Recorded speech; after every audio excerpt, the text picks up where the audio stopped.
Assalamualaikum warahmatullahi wabarakatuh. Apa kabar anak-anak ibu yang soleh-soleha? Alhamdulillah bertemu lagi dengan Bu Sri dalam pelajaran pendidikan agama Islam.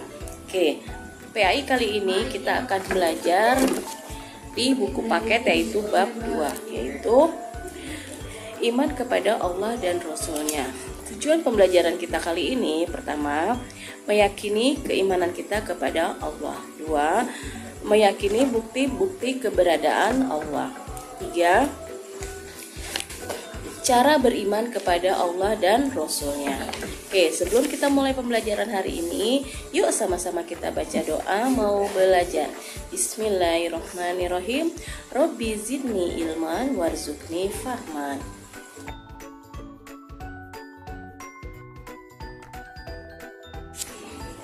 Ya, materi pertama yaitu beriman kepada Allah. Ya, iman artinya percaya. Berarti beriman kepada Allah, percaya akan keberadaan Allah.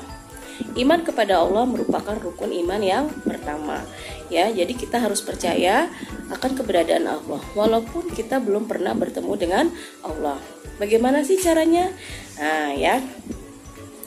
Bagaimana caranya beriman kepada Allah? Yaitu pertama, kita meyakini bahwa hanya Allah yang berhak disembah, ya, tiada Tuhan selain Allah. Nah, iman memiliki beberapa cabang, ya, 60 sampai 70 cabang. Dan cabang iman yang tertinggi adalah mengucapkan la ilaha illallah, ya, tiada Tuhan selain Allah. Kita yakin bahwa hanya Allah yang berhak disembah. Tidak ada Tuhan-Tuhan yang lain. Meyakini bahwa Allah yang maha mencipta, maha memelihara, maha kuasa, dan maha segalanya. Yang kedua, berdoa hanya kepada Allah. Kenapa kita berdoa hanya kepada Allah? Karena hanya Allah yang bisa mengabulkan semua doa, ya. Allah yang maha mengabulkan doa. Jadi ketika kita berdoa, ada 3 kemungkinan. Bisa jadi doa kita dikabulkan pada saat itu, doa kita ditunda dikabulkan oleh Allah, atau doa kita akan dijawab dengan ganti yang lebih baik lagi. Yang ketiga, menjaga kelestarian lingkungan. Ya, bukti mengimani Allah yang ketiga adalah dengan menjaga kelestarian lingkungan. Selain menciptakan manusia, Allah juga menciptakan makhluk lain yang ada di alam semesta, ya, seperti hewan dan tumbuhan. Misalnya, hewan dapat dimanfaatkan oleh manusia untuk dikonsumsi. Tumbuhan juga demikian. Selain itu, Allah juga menciptakan lingkungan alam seperti hutan, sungai, pantai, dan sebagainya. Nah, lingkungan tersebut bisa dimanfaatkan untuk kepentingan manusia. Tapi dalam pemanfaatan tersebut, manusia juga harus tetap menjaga kelestarian lingkungan.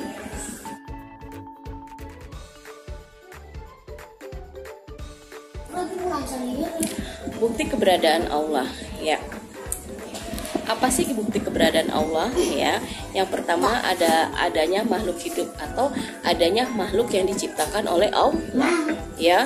Makhluk hidup seperti manusia, hewan, tumbuhan, ada juga benda mati seperti diciptakannya gunung, alam semesta yang lainnya seperti planet-planet dan sebagainya. Nah, bukti makhluk hidup dan makhluk tidak hidup itulah adalah membuktikan keberadaan Allah. Tidak mungkin manusia atau hewan lainnya atau makhluk hidup lainnya itu ada dengan sendirinya tanpa ada yang menciptakan. Yang kedua, terdapat penjelasan di dalam Al-Quran, yaitu surat Al-Hasyr ayat 23, yang artinya, dialah Allah, tiada Tuhan selain Dia, Maha Raja, Maha Suci, yang Maha Mensejahterakan, yang menjaga keamanan, pemelihara keselamatan, yang Maha Perkasa, yang Maha Kuasa, yang memiliki segala keagungan. Maha Suci Allah dari apa yang mereka persekutukan. Keteraturan pada alam semesta, contohnya matahari. Matahari terbit dan tenggelam sesuai dengan yang telah ditentukan oleh Allah, ya.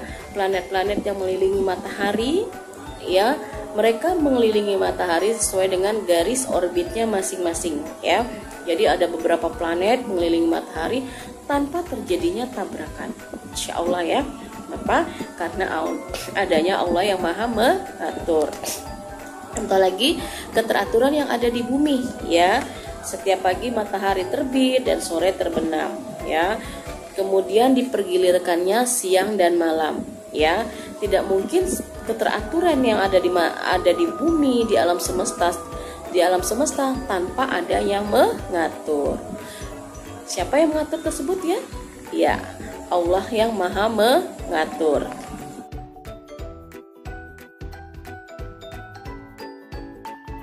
Yang berikutnya adalah iman kepada Rasul. Rasul itu adalah utusan Allah ya. Iman kepada Rasul Allah berarti meyakini bahwa Allah mengutus para Rasul ke dunia. Ya, Allah mengutus para Rasul ke dunia untuk apa? Untuk membimbing manusia. Iman kepada Rasul juga termasuk rukun iman. Rukun iman yang keberapa? Ayo. Ada yang masih ingat? Ya, yang pertama iman kepada Allah. Iman yang kedua, iman kepada malaikat. Yang ketiga, iman kepada kitab. Yang keempat, iman kepada Rasul. Jadi iman kepada Rasul itu adalah rukun iman yang keempat ya. Bagaimana cara kita beriman kepada para Rasul? Yaitu dengan cara mematuhi dan mentaati seluruh ajaran yang diajarkan oleh Rasul. Patuh dan taat berarti melaksanakan sesuatu yang diperintahkan. Contoh, apa saja yang diperintahkan? Ya, yang terdapat di dalam Al-Quran. Contohnya, sholat, puasa, apalagi? Iya, zakat, infak, sodako, dan sebagainya. Selain itu juga berbuat baik kepada orang tua, guru, dan juga kepada sesama, ya. Kemudian, mengapa kita harus beriman kepada Rasul? Nah, karena Rasul itu adalah manusia pilihan Allah, ya. Kenapa sih harus beriman kepada Rasul? Rasul kan juga manusia, ya. Karena Rasul itu adalah manusia pilihan Allah, ya. Mereka adalah orang-orang hebat yang cerdas akalnya, soleh kepribadiannya, dan mulia akhlaknya, ya. Setiap manusia yang mengikuti dan meladani para rasul akan selamat hidupnya di dunia maupun di akhirat. Ya.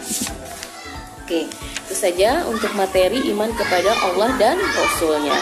Nah, apa sih konsekuensi dari kita beriman kepada Allah dan Rasul? Ya, konsekuensinya adalah kita mengikuti seluruh ajarannya. Ya, konsekuensinya kita taat, kita beribadah ya hanya kepada Allah dan Rasulnya, mengikuti apa yang segala yang diperintahkan dan menjauhi segala yang dilarangnya.